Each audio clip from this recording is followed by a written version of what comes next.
Welcome to Doing Time with Joe. I'm your host, Joe Baker, back again with another episode, right? In this episode, I'm going to be answering a few questions from some students, well, a student at a college in Utah. My co-host, Michael, is here. He's going to be answering these questions with me, and he may even throw in the questions that he was asked by some college student in Utah. We don't know necessarily what school it is, but we really do. But at the end of the day, it's all good. We understand the parameters of the program.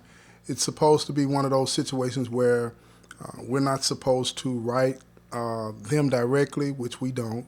We write to the doctor, Dr. Mackenzie Wood. Shout out to the doctor.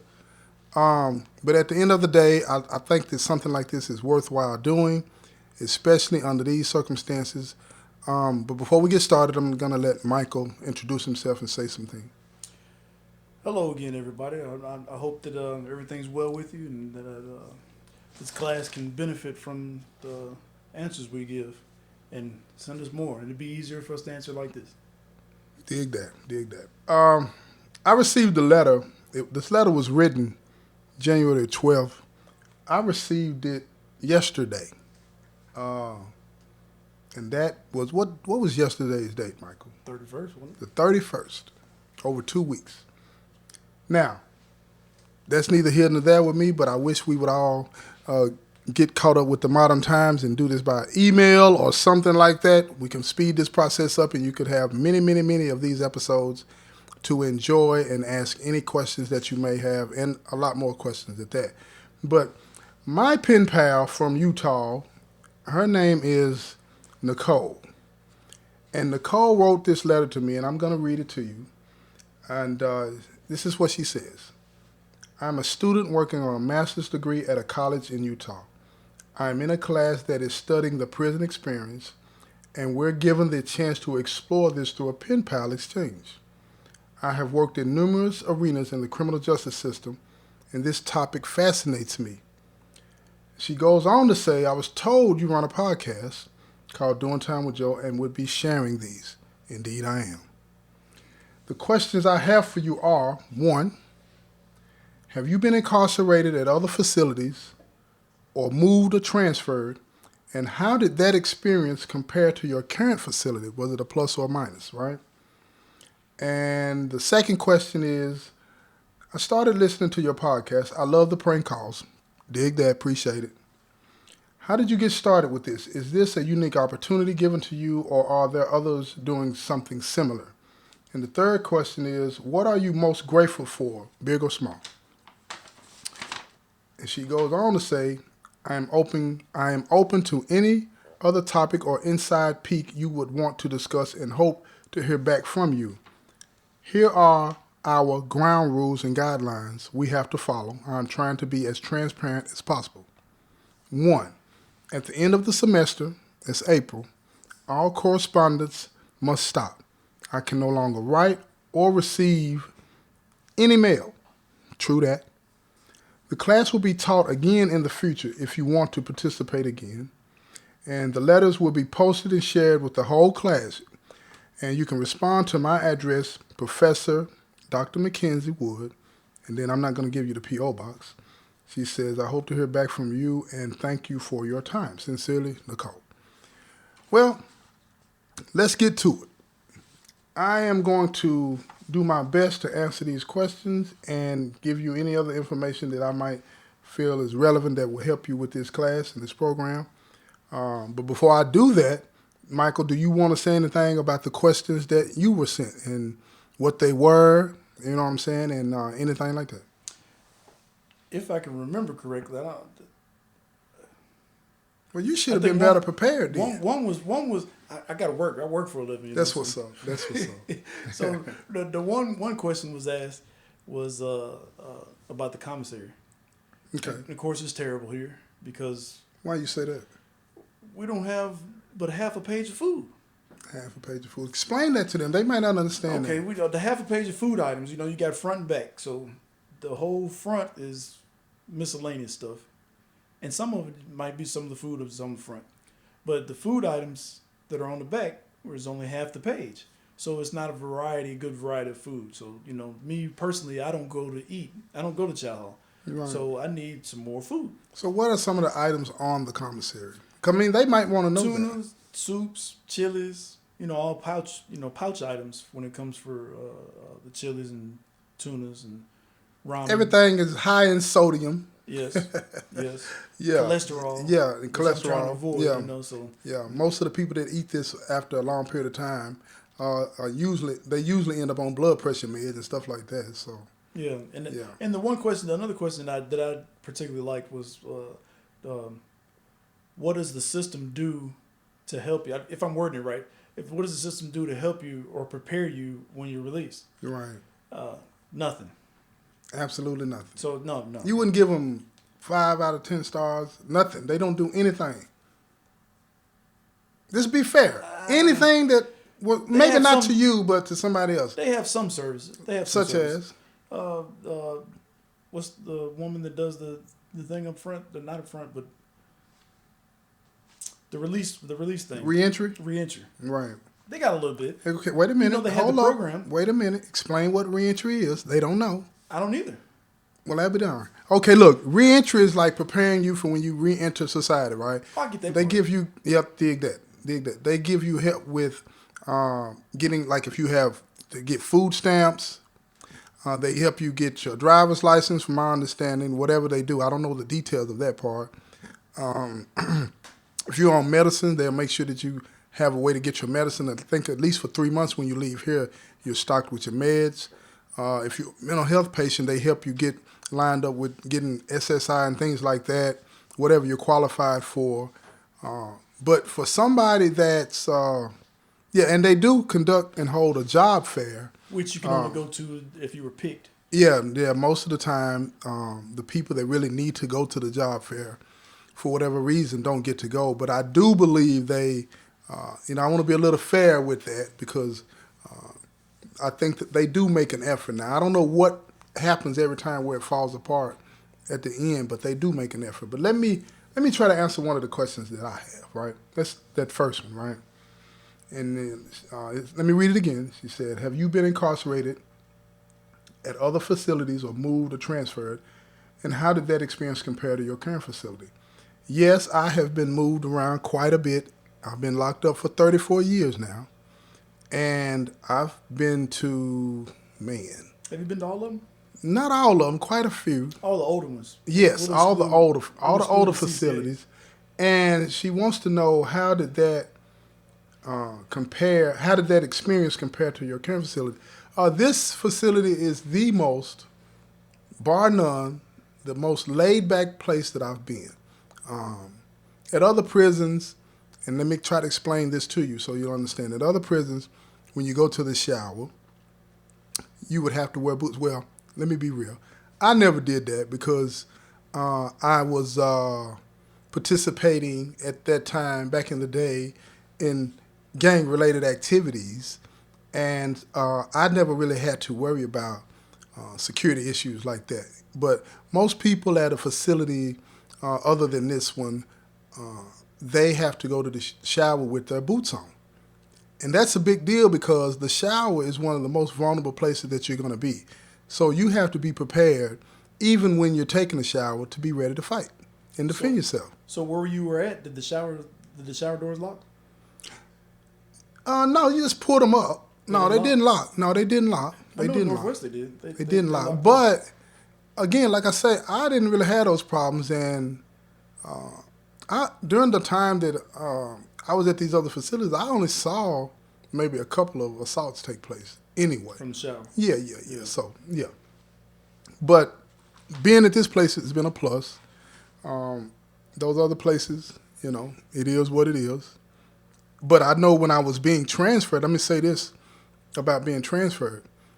Whether you're at a good facility or not, right? Being told to pack up and get ready to move is stressful. You're being taken out of an environment that you're in, that you've gotten used to, whether it's crazy or not, and being moved to an environment that you have no clue as to what you're going to be expecting and the people there, and it's stressful. And that's really hard on people to get moved around like that in here, and it continues to, in my opinion, it traumatizes people, whether they use that terminology or not. it traumatizes you when you're on that highway going to another facility, because the whole time you're on the road, you're thinking about, okay, is there somebody there that I know? Is there somebody there that I'm going to have to fight? Who's going to be my new cellmate?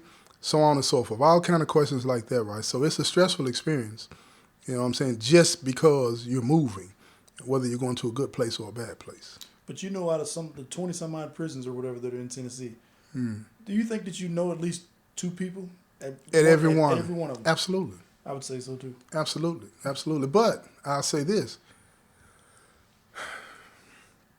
That doesn't mean they're all good. Yeah. You know what I'm saying? Well, so I guess the question I'd ask is when you were with the mess, Yeah. That's a good way to put it. was the environment all right to you?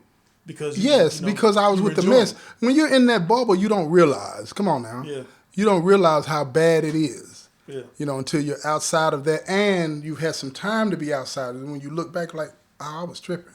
You know what I'm saying? I was really on one. You know what I mean? But you don't realize it at the time. It's all about surviving the moment. Yeah. You know what I mean? My next question is, she said, it's about the podcast. As far as I know, I am the only person in the United States that is incarcerated and has a podcast. Unicorn. Unicorn. Unicorn? What is that? You're the unicorn. Work with me. Oh, I'm the unicorn. Well, wait a minute. Hold up. Because there was one guy that was in San Quentin prison, and it was Ear Hustle. That was the name of the podcast. It was called Ear Hustle. And he got out. The governor pardoned him. But he continue doing anything? I think he still works with the podcast company. Yeah. But he got out, and that left me alone. You know what I'm saying? The only person that I know of. And she wants to know, is this a unique opportunity given to me, or are others doing something similar? As far as the podcast, my family is they're the ones that really helped me with this. It's not like sponsored by the prison and so on and so forth, that kind of thing. But there are other people here that are doing some great things, not what I do. They're doing music, making beats and stuff like that. You know what I'm saying? Writing books. I have a few books out too. But yeah, there are other people doing some great things here that are not associated with the prison. You know what I'm saying? You got people here that work on the maintenance, and that's where you work. Yeah. Maintenance, he can tear down and build back an air conditioner. You know what I'm saying? With his eyes closed. So, but again, that's to me that's special. Yeah. But that's something tied to the prison. But when you leave here, you'll be able to do that. Yeah. Then you got other people here that cut hair, the barbers, got license, that are, they can work on the streets cutting hair when they leave tomorrow. You know what I mean? But as far as running a business, while in prison, right now, as far as I know, I'm the only one that's doing what I'm doing. So, yeah. And you asked, the third question you asked me, what am I most grateful for? I am grateful to the Most High to wake up every morning. I would go further to say that I am grateful to be able to have a voice. One of the biggest things about doing this podcast is, for me, it's therapeutic. And I just wanted to be heard, and this allows me to do that. When you get put in a place like this, whether it's a laid-back place like this or any other type of prison, you're cut off from society. You're cut off from any opportunity to do anything, to contribute. You can change your life, change your heart, but without access, nobody will ever know. Nobody will ever know. The last thing that they'll remember you by is what happened at the courthouse and when they took you off to prison. That's it. They don't communicate to the outside world what we accomplished throughout our incarceration. And I am grateful that this podcast allows me to let you know about me and other people and the things that we're doing. You know what I'm saying? And the strides that we're making, the changes that we're making. You know what I mean? So I'm grateful to that. You know, there are a lot of other things that I'm grateful for, but, you know, that's one of the things that I'm grateful for. And those were all the questions that she had. But let me tell you a little bit more about me. I've been locked up for 34 plus years, going on 34. Yeah, going on 34. I'm in prison for murder and armed robbery. I was tried for the death penalty. I didn't get it. It was an 8-4. 8 people said yes, 4 people said no. All you need is one to say no. I had 4. During my incarceration, I have written a couple of books, Thinking Outside the Fence. I wrote another book called The Making of a Murderer, How PTSD Influenced My Decisions. Plus, I had a magazine for a few months. I've developed a few apps, and I have this podcast. I am really grateful to be able to do that, but at the same time, I wish that the system would make a way for people to do more than that. And yeah, I was a gang member, a gangster disciple. I walked away from that lifestyle in 2008. I firmly stand on that lifestyle is an evil lifestyle. That's just how I get down. What else? I have 2 kids. One of them is a successful influencer, publisher. He did time with me. His name is Joe T. Baker III. He's all over social media as well. My other son, Montrez, he's my oldest son. He's near and dear to me. He has mental health issues. He did time with me as well. I've lost a lot of family members during my incarceration. My father, my grandparents, and countless other family members. And I do not recommend that anybody walk in my footsteps as far as the criminal lifestyle and those types of decisions. But what about you, Michael? What is it about, what would you share to people that you're grateful for? First and foremost, that God gave us life. Did and you? that we have the opportunity to be forgiven. So that's my most grateful thing, and to say, along the lines of what you said, my mother just passed away last year. Yeah. And matter of fact, it'll be a year Tuesday. Mm. So that's something I don't want to. I wouldn't want anybody else to experience, because Right. that was a terrible thing to see my mom in this situation, being behind bars and having to go to the hospital, Yeah. shackled Right. with 2 armed guards, man. And I'm like, look, I'm trustee. No, we can't do that. It Doesn't matter. I said, man, I go outside the fence every day. I go around town Every day. every day. But you gotta shackle me. But that's Yeah. the policy. That's what it is. So you walk through the hospital, and it looks like you're on death row. People Yeah. looking at you like, whoa, what did he do? Yeah, it's serious. Huh? Yeah. Yeah. So, but I too am in here for murder, and I've been in here 27 years since I was 20. I just turned 20 years old, and I'd like to say that those in the criminal justice field, if you're to the college students, Right. I hope you have a passion for the criminal justice, whether it be prosecutorial or defense, or even in corrections.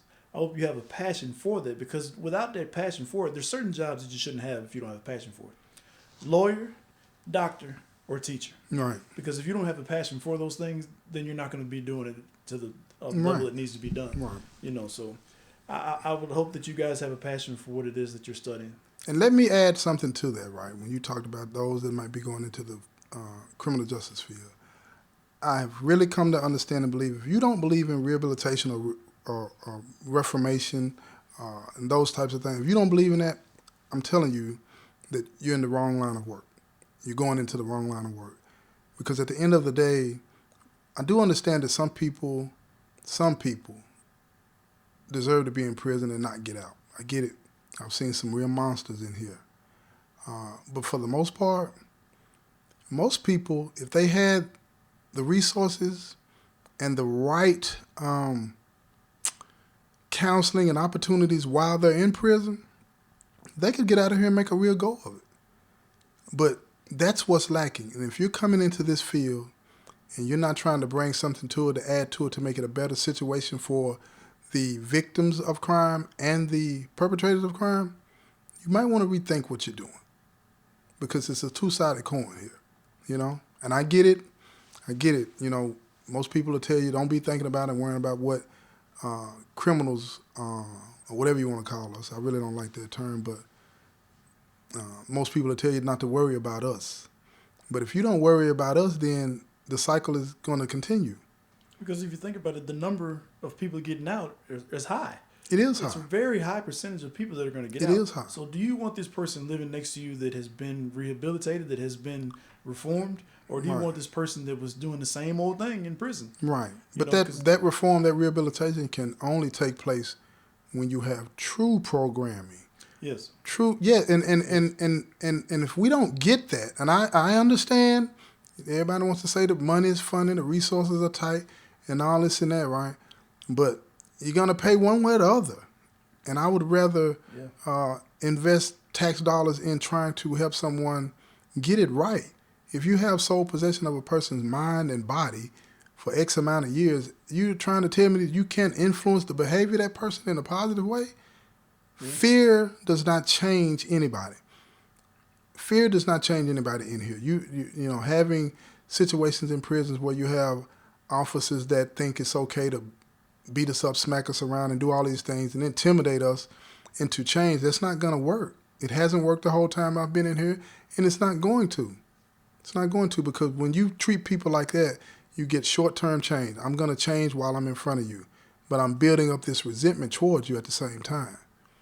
You want situations where people will want to change. Present them with opportunities that they'll say, yeah, I want to do that versus sell drugs. I want to do that versus rob and steal and kill somebody. Show them a better way. You have to. You have to. Don't give up on us. That's what I would say. You know what I mean? But look, I'm going to wrap this thing up. I'll wait the next letter. I hope that you enjoy this show and learn something from it. If you have any questions or comments, hit me up in the letter, or you can hit me up in the comment section on YouTube. And that's where you can see the show. Other than that, this has been another episode of Doing Time with Joe. I'm your host, Joe Baker, and I say peace, y'all.